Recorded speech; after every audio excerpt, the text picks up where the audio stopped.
Good morning student. आज हम पढ़ने वाले हैं कक्षा 9वीं विज्ञान अध्याय 6 जीवन की मौलिक इकाई कोशिका का लास्ट पार्ट है ये। तो देखना, इसमें कोशिका द्रव्य के बारे में पढ़ रहे थे। कोशिका द्रव्य ये 3 पार्ट में अगर पढ़ेंगे कोशिका को, तो पहले आता है कोशिका झिल्ली, केंद्रक और कोशिका द्रव्य। ये 3 चीज पढ़ ली तो पूरे कोशिका के बारे में हम लोग पढ़ लेंगे। तो पहला 2 बुक तो पढ़ा चुका हूँ, ये कोशिका द्रव्य भी पढ़ा चुका हूँ। इसमें से अपन कोशिका द्रव्य में मुख्य रूप से कोशिकांग जो होते हैं उनके बारे में पढ़ रहे थे। तो पहला अंतःद्रव्य जालिका और ग्लाजिकाएं, ये दोनों कल पढ़ा दिए थे। आज इसका तीसरा पढ़ाते हैं, लाइसोसोम। तो देखना लाइसोसोम क्या है। लाइसोसोम आप लोग कोशिका में देखे होंगे। लाइसोसोम जब कोशिका पढ़ाया मैं, तो कोशिका में ये सब होता है, ये रिक्तिकाएं बनती हैं, ये केंद्रक रहता है, अंतःद्रव्य जालिका, ठीक, माइटोकॉन्ड्रिया, ये सब दुनिया भर का रहता है। तो इसमें छोटे छोटे लाइसोसोम ऐसे थैली टाइप में पाए जाते हैं, है ना। तो वो जो छोटे छोटे थैली होते हैं वो क्या करते हैं, उनका क्या काम क्या है, ये चीज देखते हैं। तो जो छोटे छोटे थैली होते हैं उनमें द्रव भरे होते हैं। कौन से द्रव होते हैं, क्या होते हैं, उसके बारे में पढ़ते हैं। कोशिका का अपशिष्ट निपटाने वाला तंत्र क्या है, लाइसोसोम। कोशिका का अपशिष्ट निपटाने वाला तंत्र क्या है, लाइसोसोम है। यह एक झिल्ली युक्त रहता है, पदार्थ है, ये झिल्ली युक्त तंत्र है, ठीक। मतलब कोशिका के अंदर कोशिका द्रव्य में जितने कोशिकांग है वो सब झिल्ली युक्त है, लगभग देख रहे हैं। तो इसमें देखना है ये लाइसोसोम है, यह एक कोशिका के अपशिष्ट निपटारण का तंत्र है। मतलब अपशिष्ट मतलब कचरा होता है, या जो भी चीज जो बाहर या अंदर से जो व्यर्थ चीज है, जो काम की चीज है, उसको पचाना, निपटाना, उसको मतलब नष्ट करना, ये ऐसा प्रकार का काम कौन करता है, यहाँ पर लाइसोसोम करता है, ठीक है। अब लाइसोसोम ये क्या है, झिल्ली युक्त है। इसके अंदर क्या रहता है, इसके अंदर पाचक एंजाइम्स रहते हैं, द्रव रहते हैं, पाचक एंजाइम्स रहते हैं, ठीक है, जो पचाने का कार्य करती है, ठीक। अब उसके बाद देखना, बाहरी पदार्थ जो आते हैं हमारे शरीर के अंदर उसको पचाने का कार्य करती है। तो देखना, बाहरी पदार्थ हमारे शरीर में कुछ भी, जैसे ग्लूकोज वगैरह, जो भी चीज हमारे शरीर के अंदर आया, जो हमारी कोशिका तक पहुंचा, उसको पचाने का कार्य कौन करती है, लाइसोसोम करती है। इसका मुख्य कारण देखिए, यह अपशिष्ट पदार्थ को पचाने वाला तंत्र है, झिल्ली युक्त होता है, पाचक एंजाइम होते हैं इसके अंदर, और बाहरी पदार्थ को पचाने का कार्य करती है। बाहर से आने वाले पदार्थों को भी यह निपटारा करती है या पचाती है, ठीक है। इतना क्लियर है। अब देखना, इसमें मुख्य रूप से लाइसोसोम से आपके प्रश्न आएंगे ही, गारंटी। तो देखना, इसमें एक प्रश्न और बनता है कि लाइसोसोम को आत्महत्या की थैली क्यों कहा जाता है। तो देखना, कोशिका के जब डैमेज होते हैं, टिश्यू हमारे शरीर के जब डैमेज होता है, कोई कोशिका डैमेज होता है, तो वह लाइसोसोम फट जाता है। ये कोशिका में लाइसोसोम है, तो इसको अगर डैमेज होगा तो ये लाइसोसोम की थैली भी फट जाएगी, है ना। तो इससे क्या होगा, ये जो पाचक द्रव्य है ये निकल जाएगा और ये पूरे कोशिका में फैल जाएगा, और इस तरह इस कोशिका को पचा डालेगा, या कोशिका को नष्ट कर देगा, या कोशिका को मार देगा। इसलिए इसको क्या कहते हैं, जो लाइसोसोम है उसको आत्महत्या की थैली कहते हैं। क्या कहते हैं, आत्महत्या की थैली। उसी को क्या कहते हैं, आत्मघाती थैली, ठीक है। आत्महत्या की थैली या आत्मघाती थैली कहते हैं। इस प्रश्न में आप क्लियर रहना कि लाइसोसोम में एक पाचक एंजाइम रहता है जो शरीर के डैमेज मतलब कोशिका के डैमेज होने पर वो फट जाता है और पूरे कोशिका को नष्ट कर देता है, पूरे कोशिका को बचा देता है, इसलिए इसको क्या कहते हैं, आत्महत्या की थैली या आत्मघाती थैली कहते हैं। इंग्लिश में इसको सुसाइड पैकेट कहते हैं। ठीक है, क्लियर है? लाइसोसोम समझ में आ गया? इतना ही बात मुख्य रूप से जानना है, फिर बुक से आप डिटेल पढ़ लेना उसके बारे में। अब यहाँ आ जाता है, अब देखिए इधर सेकेंड नंबर का ये लाइसोसोम कंप्लीट, थर्ड नंबर में। अब फोर्थ में आ जाता है आपका माइटोकॉन्ड्रिया। माइटोकॉन्ड्रिया क्या है तो देखना, माइटोकॉन्ड्रिया क्या है, माइटोकॉन्ड्रिया जो कोशिका होती है उसमें कुछ इसका संरचना जो है इस प्रकार होता है। ये भी एक झिल्ली युक्त कोशिकांग है, अंगक है कोशिका के। ठीक है, अब देखना इसका सबसे महत्वपूर्ण काम इसका है कि ये हमारे शरीर का जो भोजन है उसमें से ऊर्जा उत्पन्न करके हमारे शरीर में पहुंचाता है। ठीक है, तो देखना इसमें कि ये जो माइटोकॉन्ड्रिया है इसमें दो झिल्ली होती है, बाहरी झिल्ली, भीतरी झिल्ली। ठीक है, अब बाहरी झिल्ली होती है, भीतरी झिल्ली होती है। भीतरी झिल्ली वलित होती है, वलित रहती है। उसके बाद देखना इसमें ये भीतरी झिल्ली को जो वलित रूप है इसमें क्रिस्टी पाई जाती है और इसमें राइबोसोम भी पाए जाते हैं। और देखना ये F1 पार्टिकल होते हैं।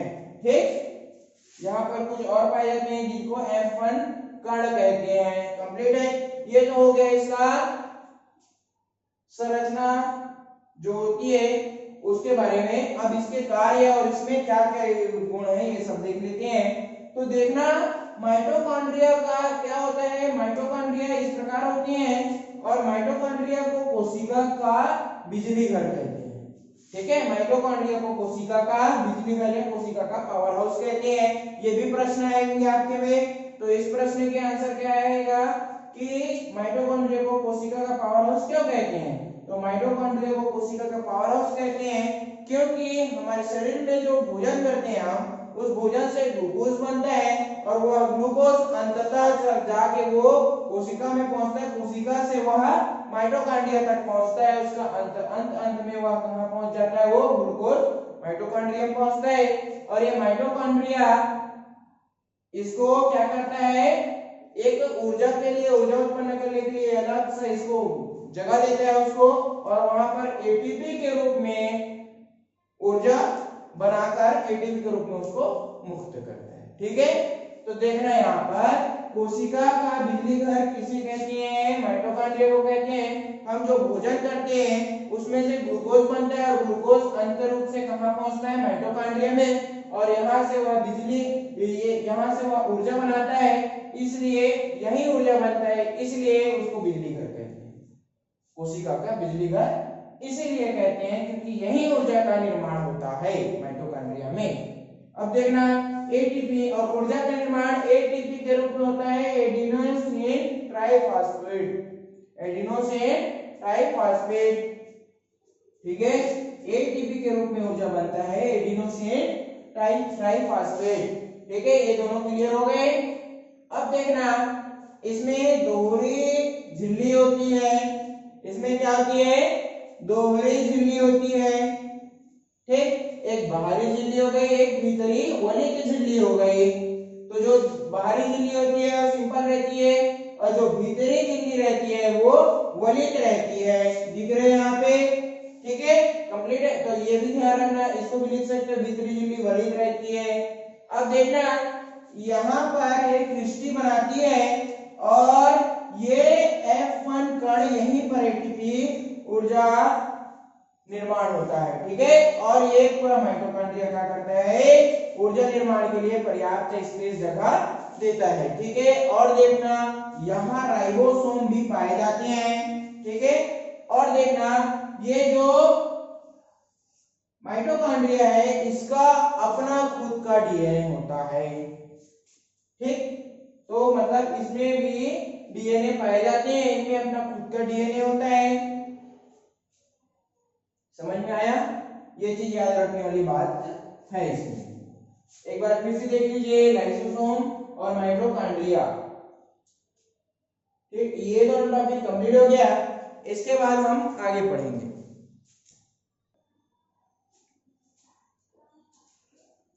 इसके बाद हम देखेंगे प्लास्टिड या लवक। ये सिर्फ पादप में होते हैं, पहले भी बताया था मैं आपको। ये प्लास्टिड जो होते हैं सिर्फ पादप में होते हैं। और ये प्लास्टिड दो प्रकार के होते हैं। प्लास्टिड क्या होते हैं? दो प्रकार के होते हैं। एक होते हैं क्रोमोप्लास्ट, एक होते हैं ल्यूकोप्लास्ट। ये दो प्रकार के होते हैं। प्लास्टिड लवक दो प्रकार के होते हैं। ये सिर्फ पादप में पाए जाते हैं, जंतु में नहीं पाए जाते। क्रोमोप्लास्ट और ल्यूकोप्लास्ट दो प्रकार के प्लास्टिड होते हैं। इसमें से आप पहले क्रोमोप्लास्ट का देख लेते हैं। तो क्रोमोप्लास्ट में क्लोरोप्लास्ट जो होता है, क्रोमोप्लास्ट के अंदर क्लोरोप्लास्ट पाया जाता है। ये क्या कहते हैं? इसको क्लोरोप्लास्ट पाया जाता है। इसके अंदर क्लोरोफिल वर्णक होते हैं। क्या होते हैं? क्लोरोफिल वर्णक होते हैं। अब देखना, क्रोमोप्लास्ट जो होता है ये रंगीन होता है और ल्यूकोप्लास्ट ये रंगहीन होता है। ठीक है, ये रंगीन होता है, ये रंगहीन होता है। अब देखना, इसमें क्रोमोप्लास्ट के अंदर क्लोरोप्लास्ट पाया जाता है। ये क्लोरोप्लास्ट ही क्रोमोप्लास्ट के ही अंतर्गत है। तो इसमें क्लोरोप्लास्ट में क्या पाया जाता है? क्लोरोफिल वर्णक। क्लोरोप्लास्ट में क्या पाया जाता है? क्लोरोफिल वर्णक पाया जाता है। देखना, ये क्लोरोफिल वर्णक पाया जाता है। अब इसका कार्य देखते हैं। यही क्या करता है? जब प्रकाश संश्लेषण की क्रिया कैसे होती है? क्लोरोफिल के कारण होती है। यही प्लास्टिड जो है, क्रोमोप्लास्टिड में क्लोरोफिल की वजह से ही प्रकाश संश्लेषण की क्रिया होती है। ठीक, अब कैसे होती है ये देखते हैं। तो जब सूर्य की प्रकाश पड़ती है पौधों पे, तो क्रोमोप्लास्ट में के अंदर जब जो क्लोरोप्लास्ट रहता है, क्लोरोफिल, वो क्या करता है? वो सूर्य के प्रकाश की से अपना जो प्रकाश संश्लेषण की क्रिया कराती है और उसी से अपना भोजन तैयार करती है। ठीक है, तो इसी की वजह से क्या होता है? सूर्य प्रकाश संश्लेषण की क्रिया से पौधे अपने भोजन बनाती है। ठीक है, कंप्लीट। अब ल्यूकोप्लास्ट के बारे में थोड़ा देख लेते हैं। तो ल्यूकोप्लास्ट क्या करता है? ल्यूकोप्लास्ट जो है स्टार्च, तेल, प्रोटीन जैसे पदार्थ को संचित करता है। स्टार्च, तेल जैसे प्रोटीन पदार्थों को क्या करता है? वो संचित करके रखता है। ठीक है, तो ये दोनों अलग अलग हो गए। अब इनमें देख लेते हैं।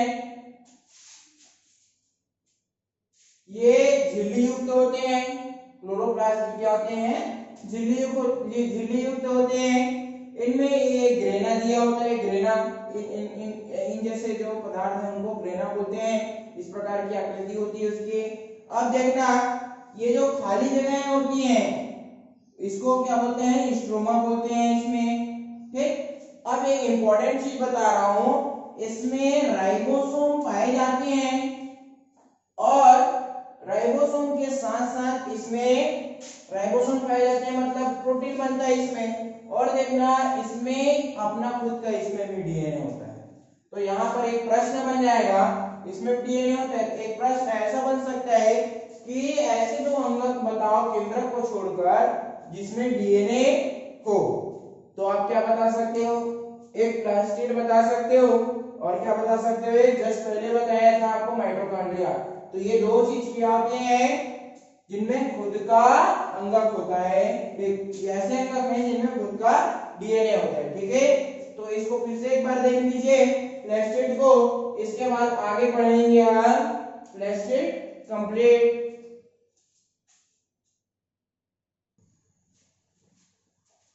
इसके बाद आपका अंतिम आ जाता है रसधानी। रसधानी या रिक्तिकाएं। तो रसधानियां या रिक्तिकाएं यह ठोस अथवा तरल पदार्थों का संग्राहक थैली है।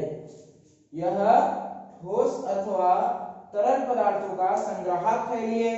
पहले ही बताया था कि रसधानियां जो होती है पादप में बड़ी होती हैं और जंतु में इनका आकार छोटा होता है या नहीं होता।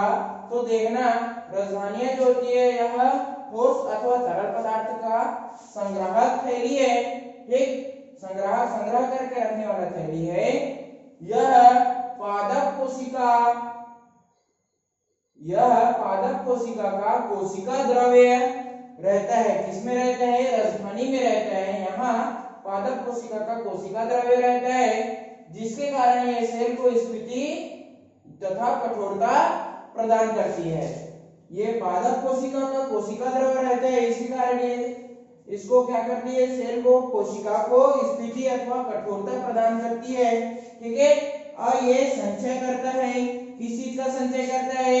अमीनो अम्ल का, शर्करा का, विभिन्न कार्बनिक पदार्थ और प्रोटीन का क्या करता है? ये संचय करके रखता है, अपने अंदर रखता है। क्या? राजधानी। और क्या करता है? कुछ जीवों में अपशिष्ट या विशिष्ट पदार्थ का क्या करता है? ये कुछ जीवों में अपशिष्ट पदार्थ का क्या करता है? ये अपशिष्ट पदार्थ का क्या करता है? ये निपटारा करता है। ठीक है। कुछ जीवों में अपशिष्ट पदार्थ का निपटारा करता है। खाद्य संग्रह के लिए खाद्य राजधानी होती है। खाद्य संग्रह के लिए खाद्य राजधानी होती है। देखना, आप लोगों को पहले ही बताया था कि इस प्रकार जो है अमीबा अपना भोजन को ग्रहण करती है। ठीक है। ये उसका भोजन हो गया है, तो इसको इस प्रकार से वो लेगी। उसी प्रकार ये खाद्य राजधानी, खाद्य संग्रह के लिए खाद्य राजधानी भी होती है। ठीक है। अब देखना, ये राजधानी जो होती है इसमें कोशिका द्रव्य भरे होते हैं। और देखना, ये कोशिका को एक अलग कठोरता देती है, कठोरता प्रदान करती है। और यहाँ पर आप लोग देख सकते हैं कि ये कोशिका है, इस कोशिका के अंदर राजधानी है। ठीक। इसके अंदर का द्रव अगर निकल गया तो ये क्या हो जाएगा? ये सिकुड़ जाएगा। क्या हो जाएगा? ये ऐसे कोशिका है, वो क्या हो जाएगा? ऐसे सिकुड़ जाएगा, क्योंकि इसके अंदर का द्रव्य निकल गया। तो ये क्या है? फिर इसको कठोरता नहीं दे पाएगी और ये सूख जाएगी, तो ये सिकुड़ जाएगा इसको कोशिका।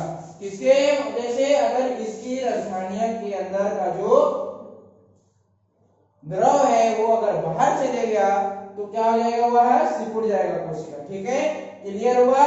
तो इस कोशिका को भी आकार देती है, इसी चीज को बताया गया है इसमें। अब यहाँ से आपका पार्ट जो है समाप्त होता है। इसके अंदर जो पढ़ाने का मेन टॉपिक था पढ़ा लिए। अब बुक को एक बार पढ़ना और बुक में से जो समझना है उसको फिर पूछ सकते हैं।